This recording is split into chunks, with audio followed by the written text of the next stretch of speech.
Welcome to New Hampshire Unscripted with your host, Ray Dudley. How are you? Well, I'm doing really good. That's a good sign. Yeah, just having a nice, relaxing Sunday. Not a lot going on. Just cleaning up a lot. Yeah? Yeah. How you doing? I'm great. I'm great. Yeah. So do you want to jump in and chat about all this? And Let's do it. Let's do it. I'm going to change the view here for a second. All right. Yeah. So, congratulations, first of all. Thank you. Thank you. You must be very happy. Well, I'll tell you that it worked out a lot smoother than I thought it would.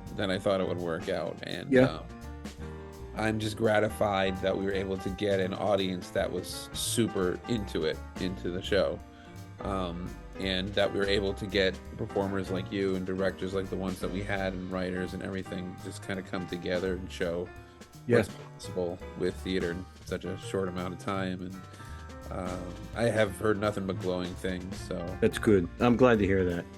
So let's talk just for a second, since you brought it up, about the audience. Yeah. What was the final tally? And did you speak to a lot of them after the show? What did they expect? I spoke to a few of them. What was the final tally? 59 audience members, nearly 60. Okay. So, and all we did was market it through Facebook, but I imagine a lot of people that were involved in the show had a lot of people coming to see them. And so we didn't really break down the numbers that well. But yeah, 59 was pretty good for the Hatbox. One matinee performance on a Saturday. For four plays nobody knew about. Normally people doing their grocery shoppings around that time,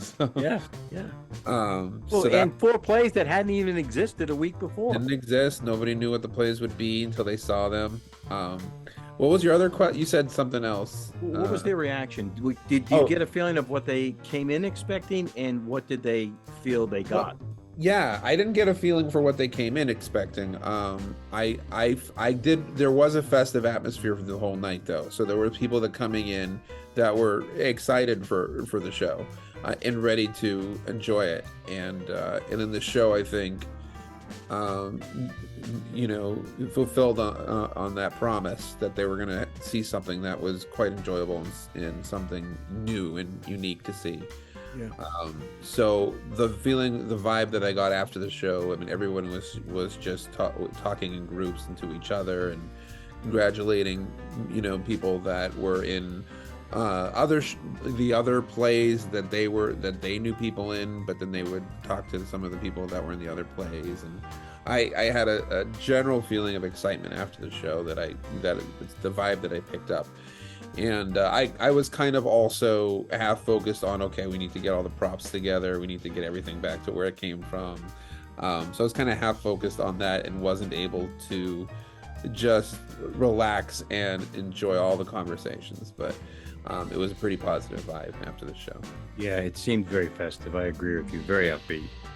Well, how about you? Like, in terms of what you got a sense of after the show, before the show, you were hanging out in the dressing room, with all the other actors. But did you get a sense of the audience energy during the show?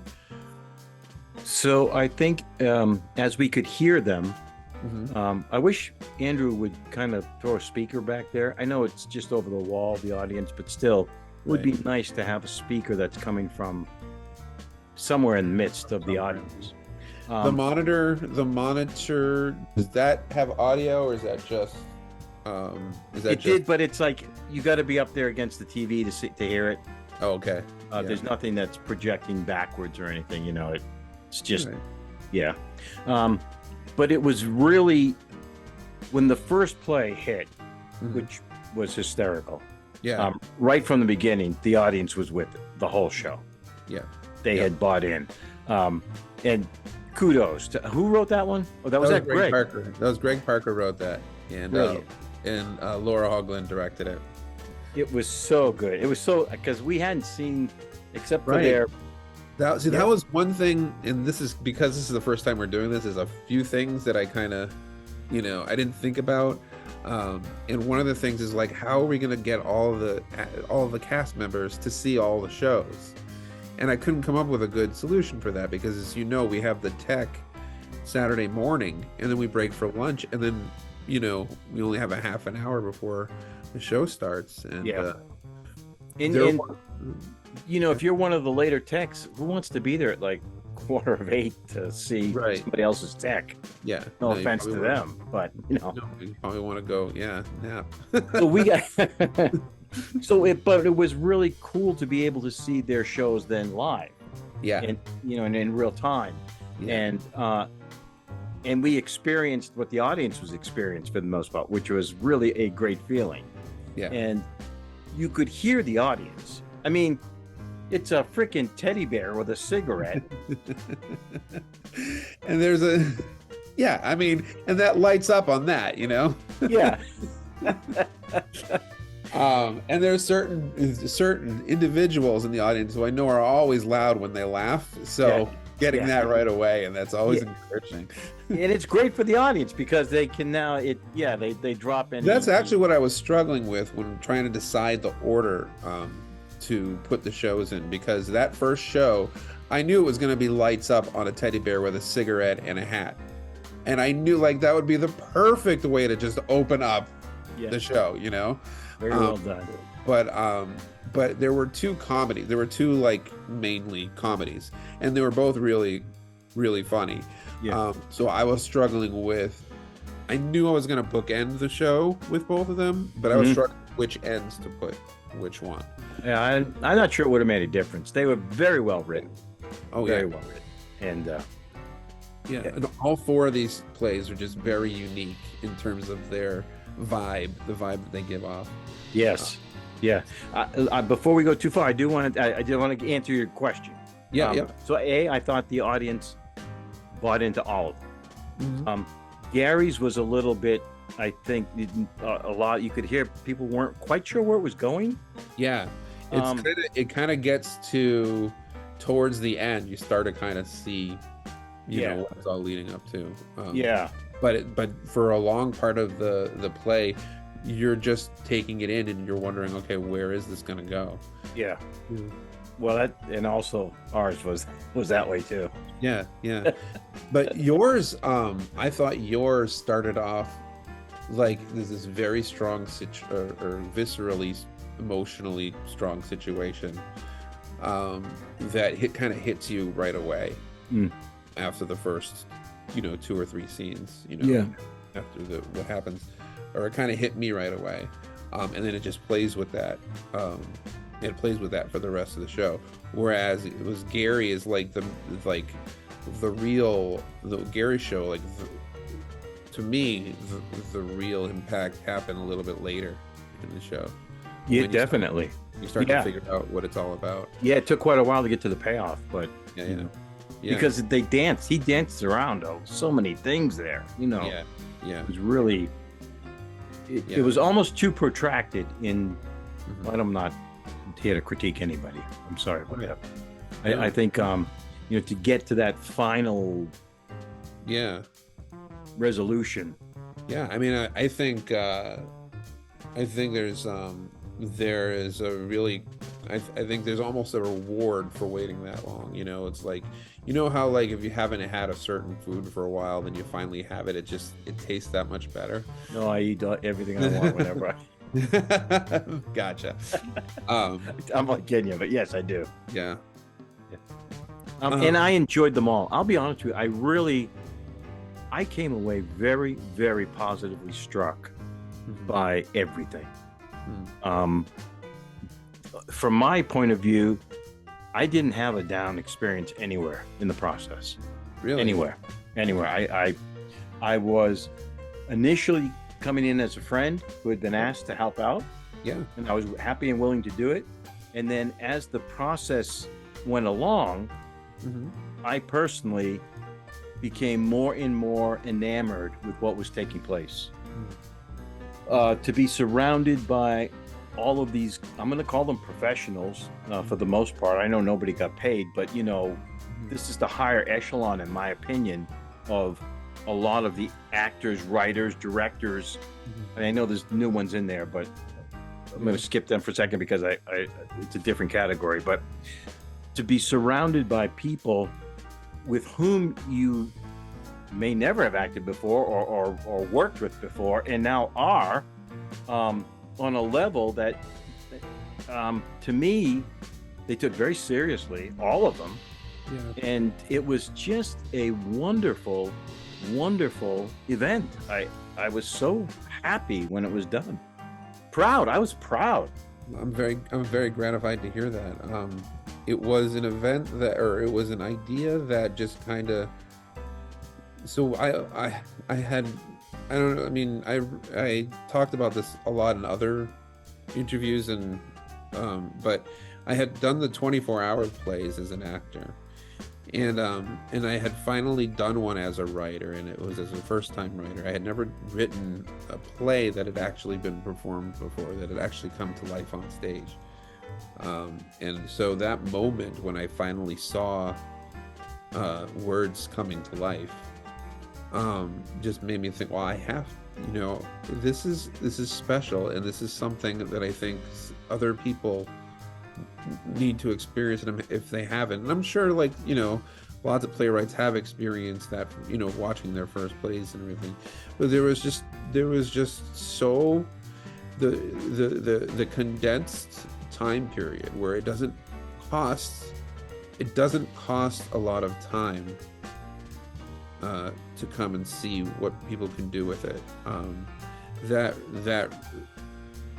really that was really attractive to me. So I figured if I could do that to somebody else, if I could give someone else that opportunity, and at that point it wasn't even thinking anymore. It was just a kind of like a feeling, like I just wanted to chase that and see if that could happen, and how it would turn out and what would come of it and everything. But I was also paranoid that, I was also kind of paranoid that because there's a billion ways it can go wrong, without the right people. So I was really, really conscious of the people that I was asking to do it.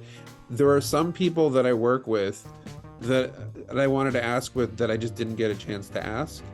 And there are other people that I think would be good, but I needed a guarantee within myself of people that I absolutely trusted for this first one.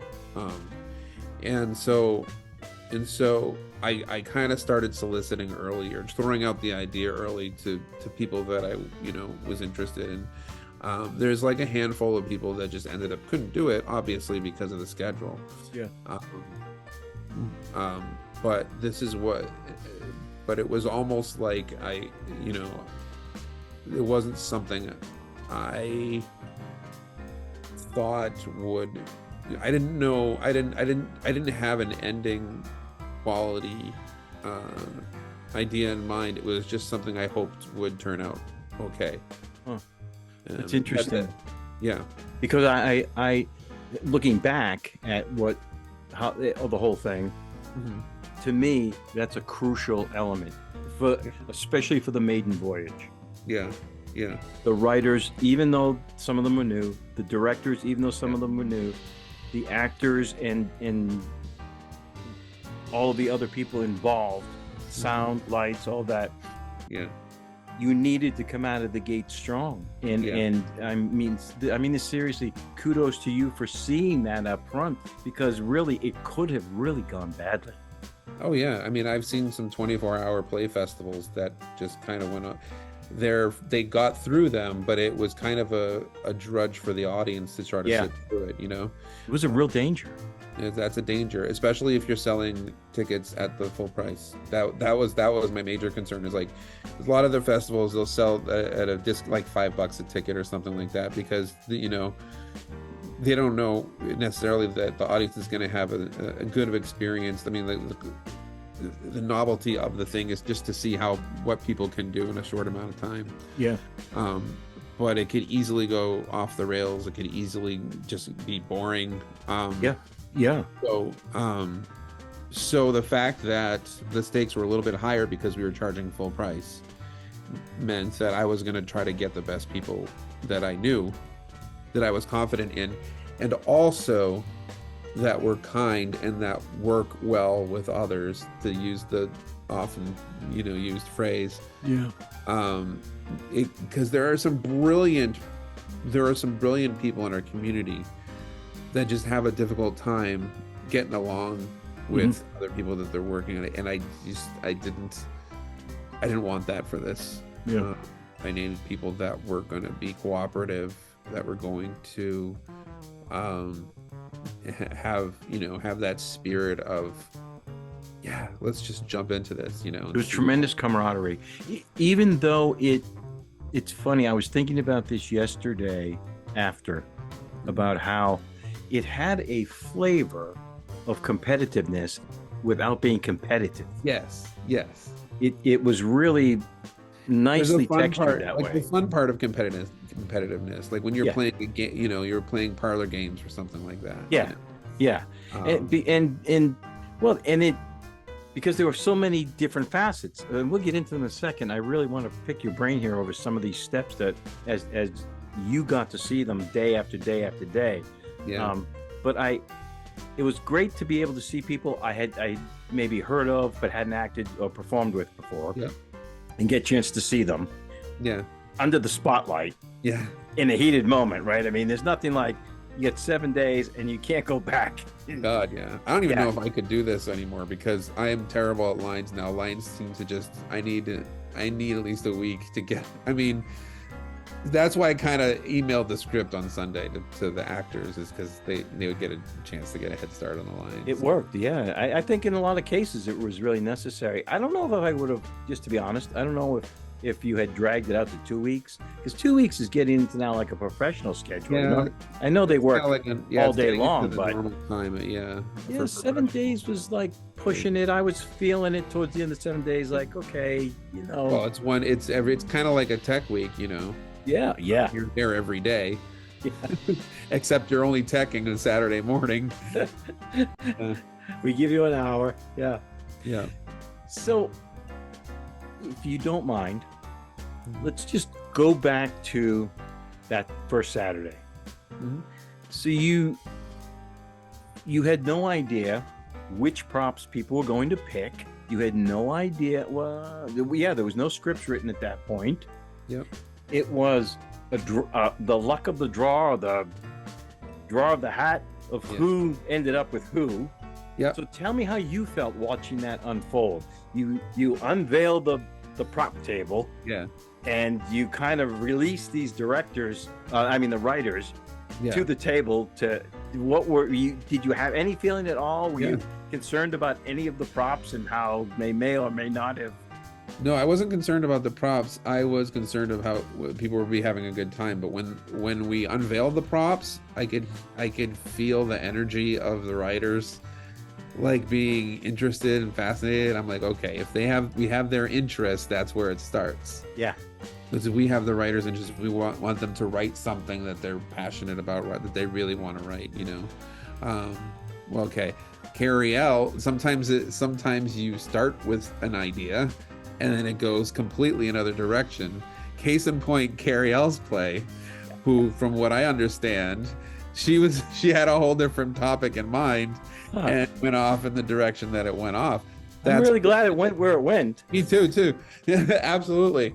That to me is like, that's how, when I'm writing, that's what happens to me. Like, I'll have one thing and then I'll just go off onto this other thing, and it'll become something else, and then you can go back and you can structure it and you say, okay, this is what it is now. Yeah. So that happened. And then other writers, it looks like they were inspired by the object right away, and it seems like they had something that was going to flow out of them. And each of the writers, because took a different amount of time to finish the piece, because, well, first of all, Peter apparently was doing a show at the same time that he was writing. And I found this out, I think, months before we started. So I wrote to him. He's like, "Are you sure you still want to do this?" Because I was like, "These are the times you have to write, 2 p.m. from Saturday to 2 p.m. on Sunday." And he just writes back, "Yep." So I'm like, "Okay." And he pulled through professionally. And yeah. He freaking picks out a hat. He picks a hat. A straw hat. Of all the things he picks up and one. He picks one hat. He had a vision. Away. I mean, I'm assuming it brought something up in him, and that's what he took and went with it. So it brought something up, all right. My God. Yeah. That was very interesting. Very interesting. So the props all get picked, and the cast have been chosen randomly to each of these people. Yeah. No scripts have been written. And there were 2 new writers. Did you personally have any concern at any time about them coming through, or anybody coming through writing-wise in the 24 hours? I was not concerned about, so writing-wise, I was very specific. I mean, I very intentionally chose the 2 people that I chose as the first-time playwrights, because I know that they had both. They were both heavily involved in theater for a long, long time. And Carrie L has acted brilliantly. She's directed brilliantly. I've seen her directing work, and I knew that I was not concerned. I knew that she had it in her. And Peter's the same way. He's acted and directed tons of things before, and he's created. When I was doing shows with Theater Kapow, we were, it was Theater Kapow is kind of a very collaborative theater group. So you create, while you're rehearsing, you actually create some of the show together, and Peter's been part of that process. And so I understood that about him, and that's why I chose him. I thought he would be the perfect candidate as a first-time writer. And of course, the other 2 were experienced playwrights, Greg Parker and Gary Locke. And so they agreed to do that. And for the first time directors, it was a little bit more of an area that I was not familiar with, because I've never been a director. I've never been in the directing world. But there was, both Mary and Laura were already 2 people that had expressed strong interest in directing something. And I know Laura is actually going to be directing a full-length play coming up. And Mary's gung-ho about almost anything, and she really wanted to direct, and I can see that director in her, because she's very detail oriented. Like, she's and organized, and she's always thinking of possible issues, and then asking questions about them. She was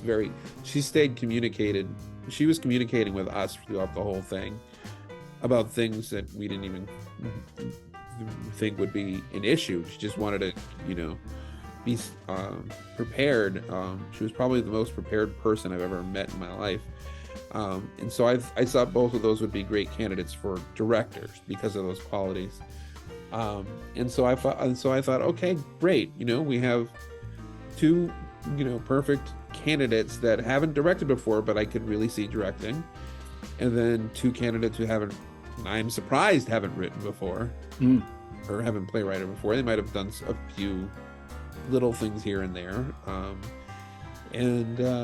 And so with that, I just got the 2 best, one of the 2 best directors that I know that could actually do it, which is Brian and Kelsey, for the veteran spots. And we've both worked with both of them, and I think they're just very talented and able to manage a variety of things, and was very impressed. And I figured, if we match the veterans with the first timers, so if we match the veteran directors with the first time playwrights, and the veteran playwrights with the first time directors, that could balance out help to iron out any possible kinks along the way.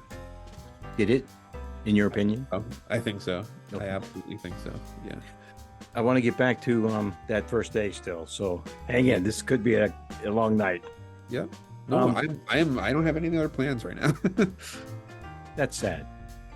Just kidding. Well, it's a Sunday. I'm kidding you. So you give the writers a prop, or they take a prop, they find a prop. Mhm. You created a statement that had to be in all 4 productions. Was it?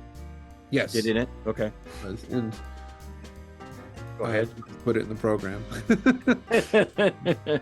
But yes, sir. And then you let them go to kind of audition the cast and talk with them. And then what happened? They left. Did you leave them alone say to them, don't talk to me for 24 hours. Go find a confessional somewhere where you can sit and write. What happened for those next 24 hours? Yeah, well, they went home and wrote, or they went wherever they could go to write, if they were doing other things. But I did not tell them not to talk to me. Okay. We stayed in constant communication. Actually, we started a messenger chat with all 4 writers and me, and then eventually Mary. But I didn't want to overcrowd the place too much. But there was a few questions that popped up. Things that caught you off guard, or just that you're like, oh yeah, no, I just think, oh yeah, I can answer those. Actually, one of them I wasn't able to answer competently, but one of the other writers was. It was like how many minutes a page, because the first time writers never really wrote plays before, so the question came up, well, like, how many pages should I be writing? What's that going to time out to? Yeah. Which is a legitimate question. I thought that as an actor. I thought, how do they know? There are some people who could probably write a thesis in 24 hours. Never mind. Right. Yeah.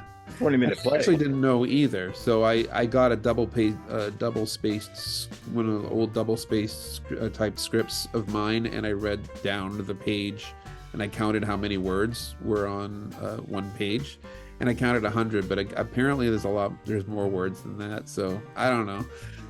They figured it out.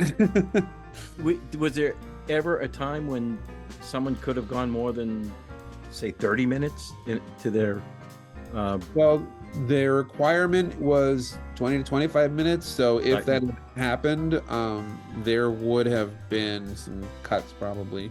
I would allow directors to make cuts if they needed to, especially if it went overtime. Mm-hmm. I think one of the things I'm going to do differently about next year, the writing process, is once the writing process is done, although I don't know if you had questions about that at that point, the scripts were due at 2. Mm-hmm. But I'm going to sort of inform the writers that communication time with the director should probably should probably be allowed during the writing process. Yes, because or after the scripts are done and the directors have chosen their script, the directors could choose one of 2 scripts. However, if one director is dead set on another script, the other director is either doesn't have much of a choice. Will just say, okay, I don't think that's. But I think once the directors have chosen their script, I think there should be something allowed, and we're trying to figure this out now. For the next season, is something allowed to for there to be time between the directors and writers to communicate and make sure they can iron out anything they need to iron out on Sunday night before rehearsals begin. So we'll be thinking about that now. I'm interested in hearing feedback from the writers and the directors, because I'm sure some of them have lists of things that they could recommend for next year. And we'll be sending out emails with an actual form that you could fill out with certain questions. You can say, okay, what worked, what didn't work, what would do better, would you be interested in doing it again, blah blah blah blah blah. So it'll be coming up after the writers are done writing, and that's the 2:00 deadline on Sunday. Mm-hmm. And like I said, all the writers had turned them in at various times throughout that, which was amazing. But once it's final, we send them to the directors, and the directors can read them over and choose between themselves again which ones that they would like to direct. They got to look at all 4 of them and choose one. They weren't. Because the veteran directors are directing the first time writers. All right. Scripts, so they were in pairs. They would decide in pairs, basically. Mm-hmm. Yep. Did the actor appropriation amongst the different writers work out well for you? Did you like that process of the randomization? I did like the random part of it, and I'm glad that was really happy with what it turned out to be, because you and Jen have both worked with Brian in several other occasions. Yeah. And I was like, oh, good, you're already familiar with him. And I don't know if Deirdre had, but Deirdre is she can work with anyone pretty easily. I agree. So I was happy with how it ended up being the case, which actors got which roles, and what the directors that were matched up with them. It's interesting that the way the plays turned out. I know Peter, especially, and I think in Carrie L's case, the plays were written with those actors, like literally in mind, as opposed to just writing something and say, "Here, you go, try to fit into it." Past it, right? So that's brilliant, Yeah, I mean, that's straight out of the 24-hour play festival. That's what happens at the 24-hour play festival, is that the writers and the actors get together for interviews before the writing even begins, and sometimes the directors are there at orientation, so that everybody's but I wanted to give the directors a choice between scripts. So if the directors were present at the orientation during that section, they wouldn't really know which group to go interview with yet, because they haven't chosen their script yet. So I wanted to give directors that choice after the fact. This at this point, I think, could have been one of the major pitfalls or minefields, because especially with the first time writers, if they don't know, even in an interview, the interview wasn't that long, basically. Right. But if you've never seen somebody act or know how well they can or cannot perform, then you go home and write. Good luck. I mean, they just have to trust that you're competent actors. Yes. Yes. And I mean, I think the interview was designed so that anyone can say, you can talk about your experience or what works for you as an actor if you want, and what kinds of roles maybe that you're better at or you feel like more comfortable doing, like I think in yours, I think someone said that they were a dancer. Jen. Jen said she dance. And so I think Peter took that and just sort of included that in his piece. Yeah. Well, actually, he did more than that, because we saw him afterwards, and he said the whole thing was written specifically from the audition, from like 95% of it. Oh yeah. That Deidre had mentioned before, from when we worked together on Gods of Carnage, said she liked to hit me or abuse me. He writes that into the thing, Oh, nice. Yeah. He and I will have words about that later. But I think it worked for the show, but wow. That's great. Great. He did it on a very granular level. Yeah.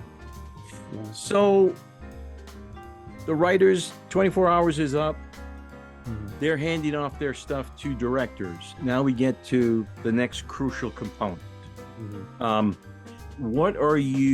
How are you feeling after this 24 hours? Did you have editorial control at any point as the scripts come in? Were you of the script?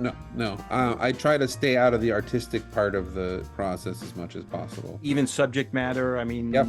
Okay. Well, we actually did ask the writers to keep it PG-13 or cleaner, because we don't have any warnings on the poster. Yeah.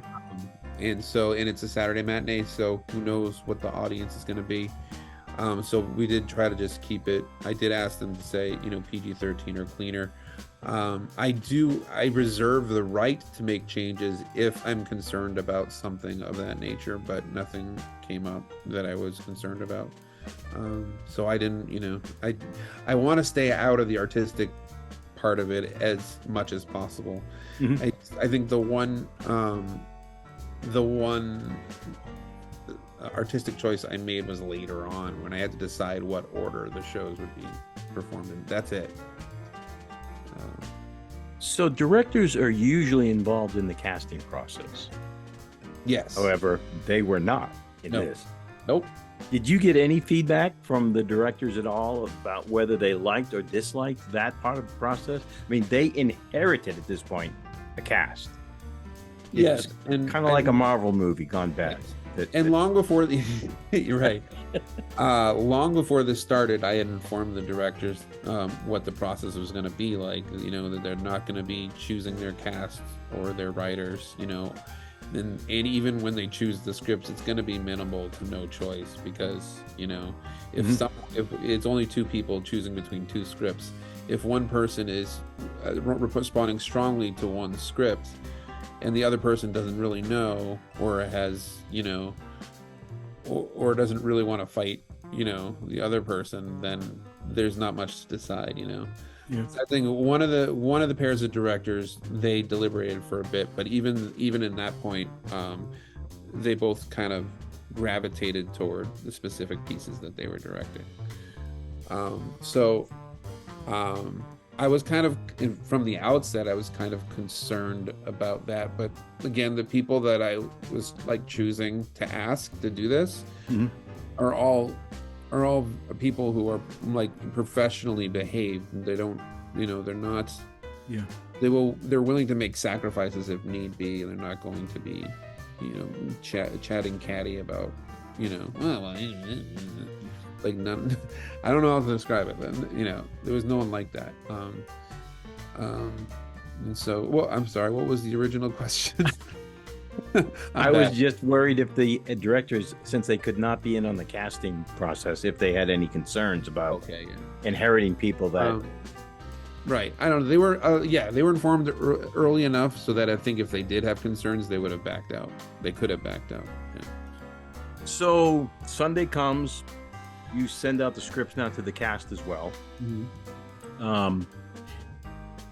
Some of the scripts, 3 of them, were pretty much dialogues. Yep. One turns out to be a beautifully written, extremely funny monologue. Yep. Well, ish. Greg's thing. So day one comes, Monday's here. You and I think. So there's Meredith and Sandra. Yes. The 2 stage managing.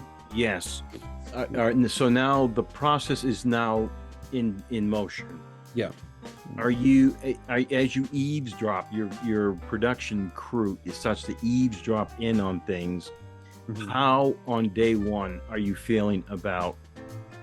Is anybody overwhelmed? Are you getting any geez, I don't know if this is gonna pan out? Well, I was pretty positive after we got all the scripts and all the directors were set and they were doing work on it Sunday night.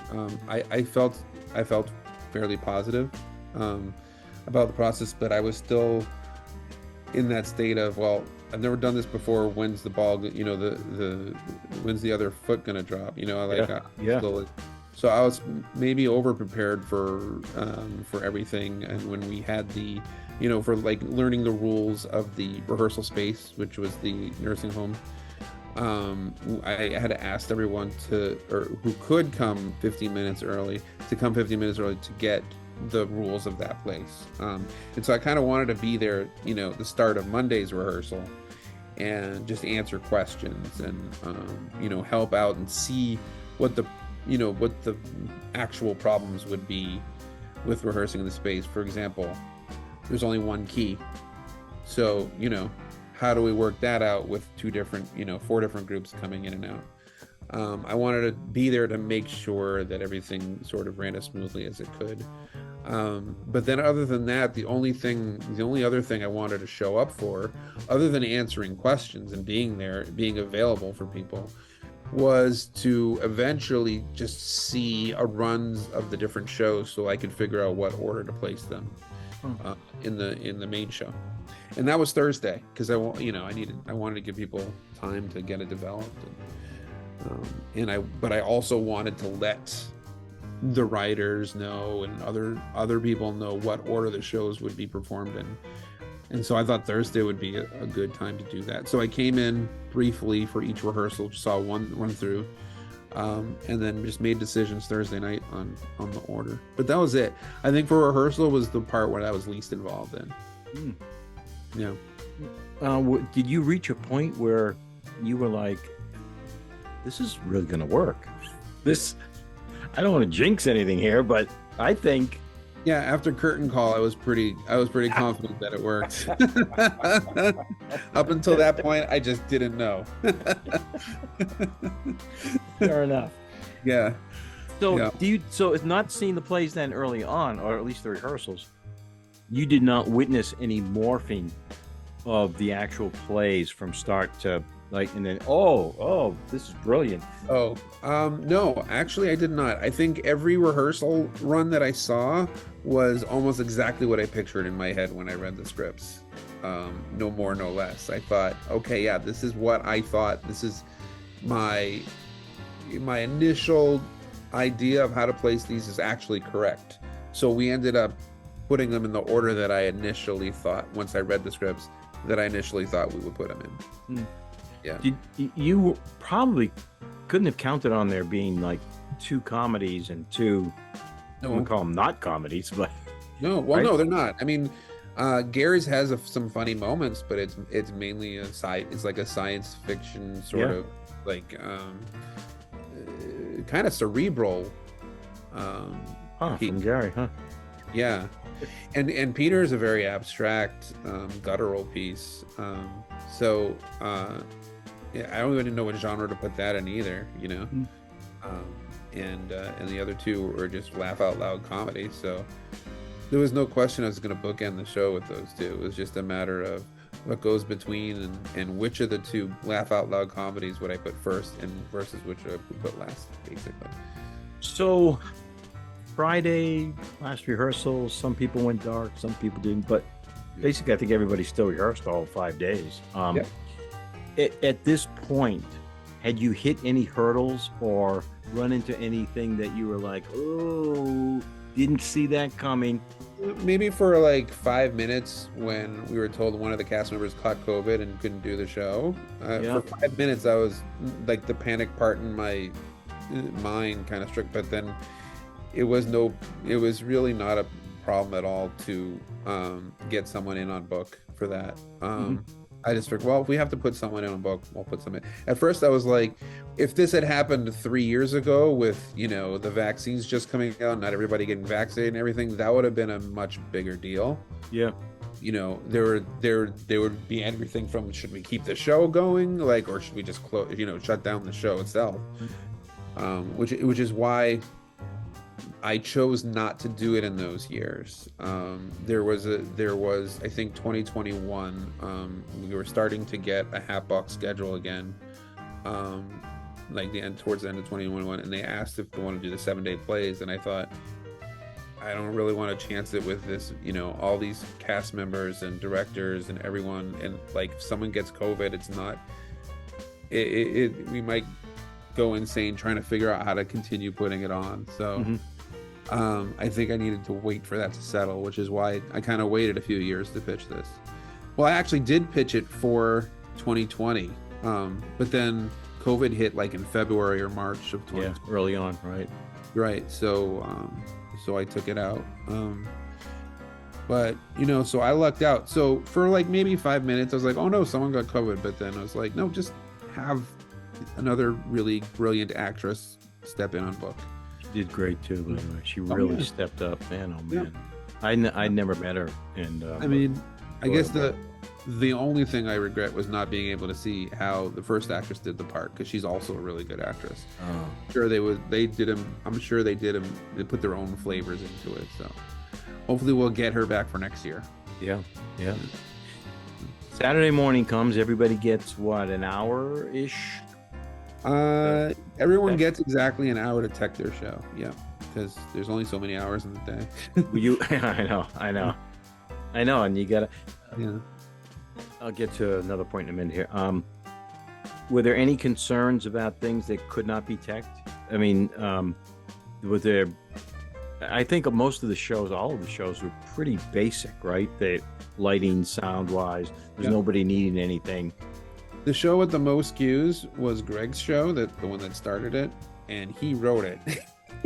And he's also doing tech, so he gave himself the most work to do in his own show, which I thought was hilarious. But we thought there was a slight chance that might go over an hour, so we put it last in the tech schedule, in case it bleeded into past noon. You still had at least an hour for break time and eating, stuff like that. But other than that, no, I mean, everything was pretty smooth. 4 plays. Did you wish looking back, are you willing to introduce more than 4, or is 4 for you a fine number to settle on? I think 4 is a fine number only because of the time. The running time I want for each play should be 20 to 25 minutes, and I didn't want it to run too long. 5, I mean, I can see a third one going on. It's going to be a lot more to organize rehearsal wise, but that's always been a consideration. I don't know that I've 100% cut out the idea of a third one. I just feel like the running time of 2 hours is perfect. Yeah. With the 4, so we'll see. Yeah.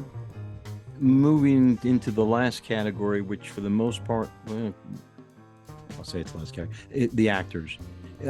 What was the feedback from them? Were you getting a lot of positivity as it was going on, or were you like, was anybody concerned that 7 days was not enough or was too much? No, I was lucky enough to not have anybody really come to me with concerns about that. I don't know if the stage managers got any of those concerns. I don't think so. Sandra was wonderful. Sandra is amazing. She's so focused. First time she sent out an actual thing, I'm thinking that she's like scribbling notes. She sends out this document that's everything that times on rehearsal. Yeah, I saw them too. That was dedication. I'm thinking, geez, it's just a 7-day play, but she took it, and I think maybe this is kudos to everyone. I think there was a professional attitude from everyone throughout. Now, I don't know, I didn't see the other rehearsals, or I don't know whether they took it more lightly. I know from in our particular production, there was this wonderful spirit of collaboration and camaraderie that was developing, and maybe it was because of Peter and the way he layered all these different things in there, and maybe it was just who you chose, but man, if that was true for all of these other groups, that speaks volumes. That was another reason I was so happy to work with these people. I mean, we literally were serious about uncovering all of the nuances that Peter was trying to put in there without even talking to him. Yeah.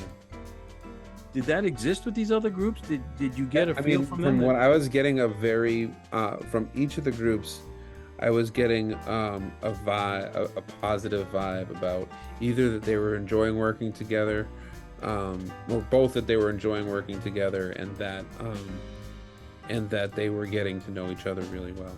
And I think, I was seeing, for example, Amy and Ryan prepping for, their piece together, and I was, that's very heartening. It's very nice to see. Ultimately, this is what it's all about. It's just, people getting together and being able to use their talents in service of other people and for themselves, and to be able to form bonds. Yeah. See, there's something there. I can't.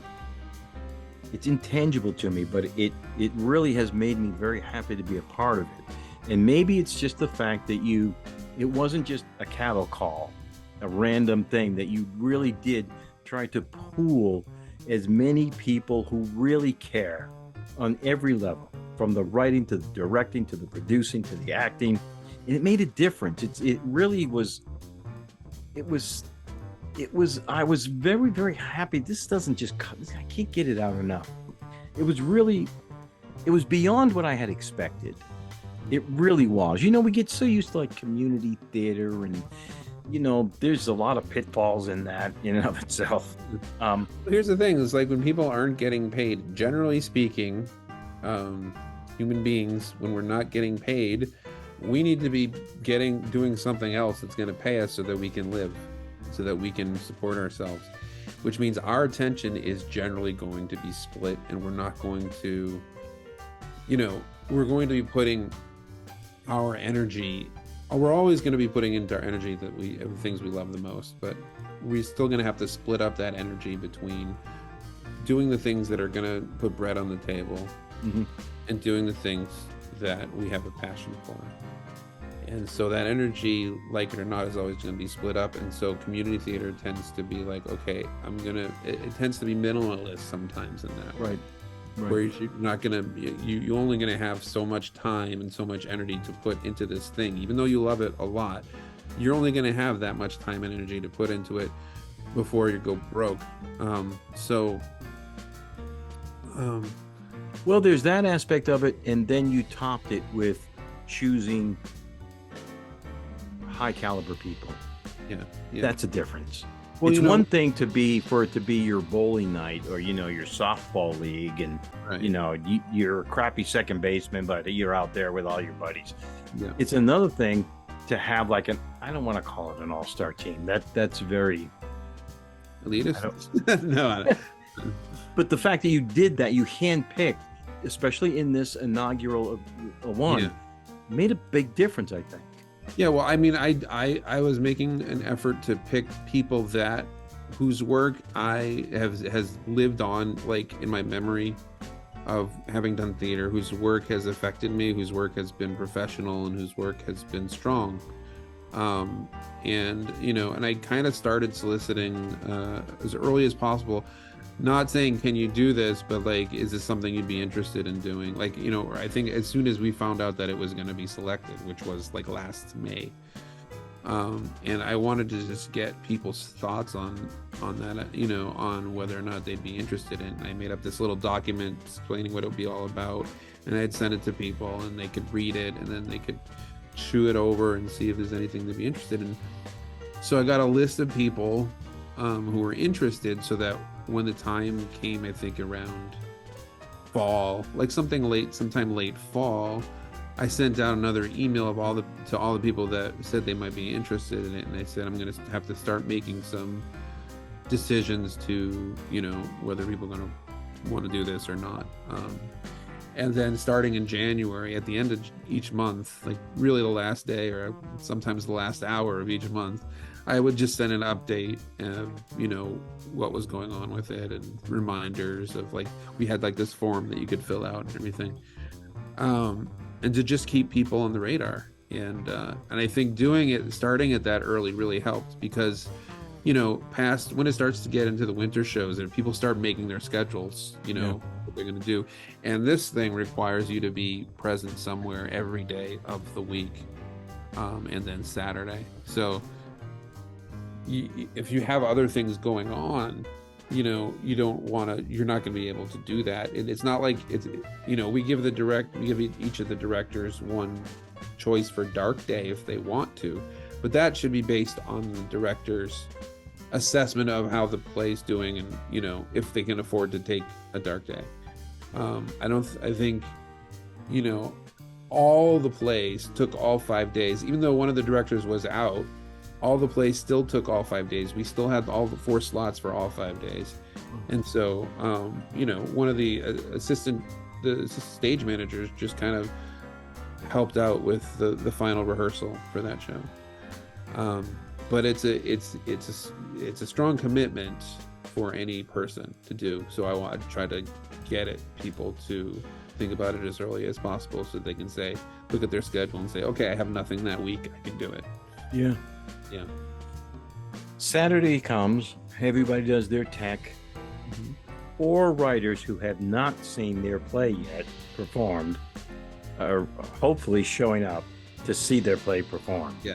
Well, one of them's in the tech booth, so that was easy. Yeah, cheater. So how did that go? How did the feedback from them, were any of them like, I'm not sure that's what I wrote, or I think all 4, well, I think I only got feedback from the 2 first-time writers. I just hadn't asked the veteran writers yet how, what their experience was, but they were both very super impressed. Oh, good. With everything, and yeah, they were. I think they were both just really, and Peter had just gotten an award. I didn't realize that until he posted something on social media that he had just gotten an award that day for something. What?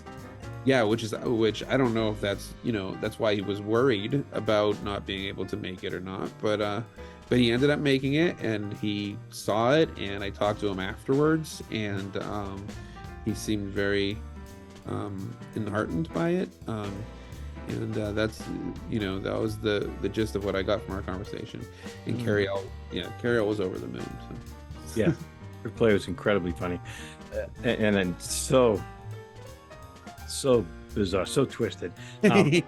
Right? It's not something I would have thought would have. The only female writer in the group writes about that subject. That's awesome. Yeah, I kept scratching my head. I'm like, really? Carrie L? This is... Yeah. I did talk with Peter a little bit afterwards, and he seemed over the moon to me.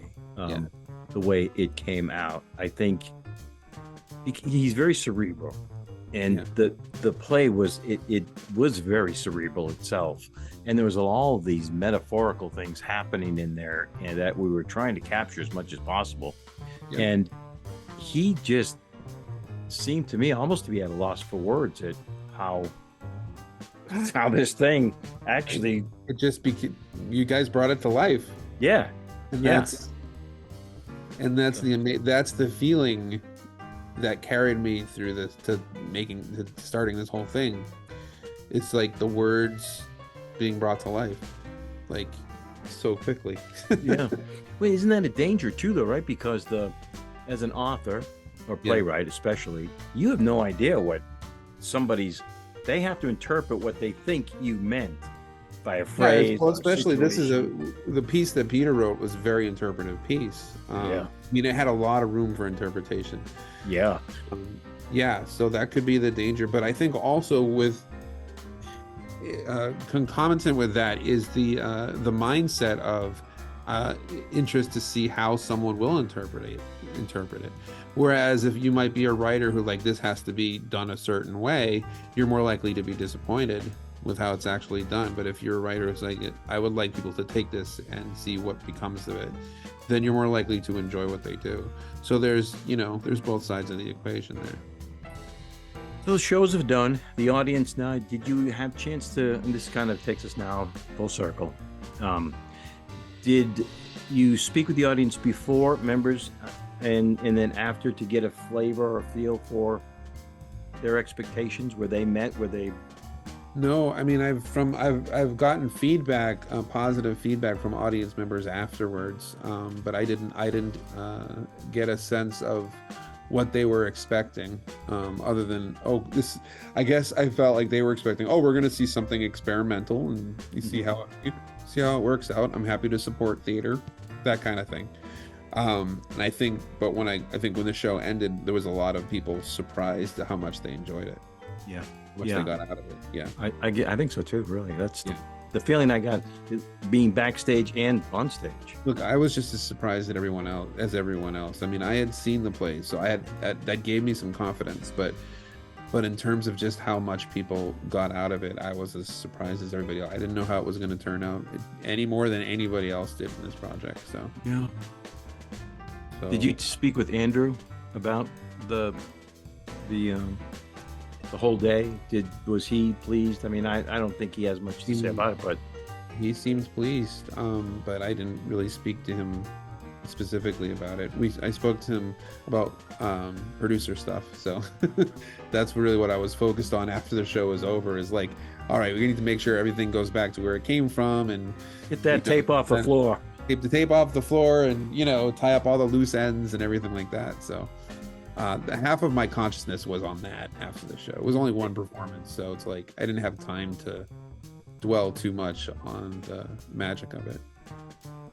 So now you do your encapsulation, I know you're going to try to get feedback from a lot of people, but how looking back now, how are there things that you think, oh, that could have been done better, I think? There's a few. Oh yeah, for sure. I mentioned earlier, I think the director writer conversations could be more encouraged. Yeah, there should be a space for that to happen more, like pointed out, and I think that might be just making sure that the writers that we get have some time after the submission to be able to communicate with the directors.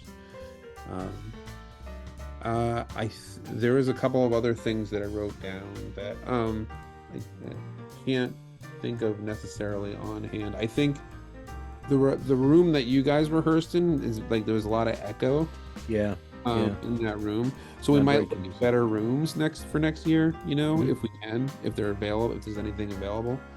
As little things like that, like technical things, we're probably gonna have. I would like to have 4 different stage managers for each show, so that one stage manager isn't staying for 4 hours every night. Good point. So, and then maybe we'll have a master stage manager. So we'll have 4 different assistant stage managers working, taking notes for each show. And then we'll have a, primary stage manager that organizes the whole thing. How about publicity wise? How'd that work? Publicity, I'll just use social media. It's not a huge, it's one performance.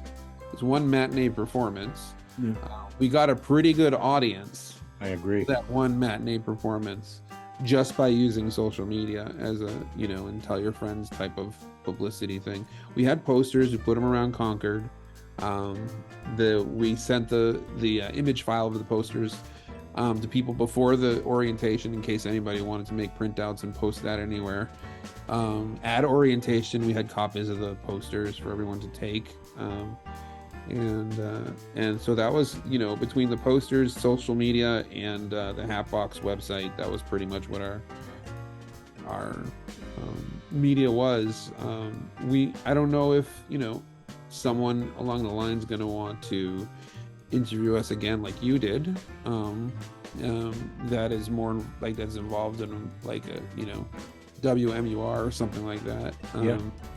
Along the line. So, but I didn't really, I guess, all the Hatbox shows are generally put in some of the local papers, and normally with more photos. We didn't really have any photos to put except for the main poster, so that's what we gave the marketing team from Hatbox. I haven't really read any of the articles or anything, so I don't know exactly what got put out there. But so next year you'll go back to repitch it. So that means, I'm guessing, you're happy with this as a template going forward? More than happy with the template. Yeah, absolutely. And we already pitched it because pitch night was before this thing came up. So I already had to pitch the second one before the first one came up. But I heard after I posted the last podcast. Yeah. But they accepted it, and so we're going to do it next year. Okay. So how you must be excited then to so you pitched it as a production to the Hatbox. You haven't pitched it to potential. Are you just going to go randomly? Not randomly. Are you going to purposely choose again yourself, the directors, actors, writer, that kind of thing, or are you going to open it up to people who may ask or want to audition or whatever? Oh no, I don't think we're going to do auditions. I think I'm generally going to do what I did last year, except to some different people, and good. Just give everyone a chance to experience it. And, there might be some there's some things that we might be asking, say, okay, if you directed or wrote this year, maybe you want to, or maybe you want to try act, or if you directed this year, maybe you want to try writing or acting, or if you wrote this year, maybe you want to try directing or acting, something like that. So if we put someone who worked this year in a different position for next year, that's something that we could look at as well. It's actually when we're going to be sending out the post-mortem questionnaire, and one of the questions is, would you be interested in doing this again, and if so, in what capacity? Would you be interested in doing a different role? And stage manager is also an option too. Would you be interested in stepping into a stage management role, and knowing that it's probably just going to be that one rehearsal slot instead of the whole night? Yeah. So that's one of the questions on the questionnaire, and we'll be interested in reading the answers to that too. Okay.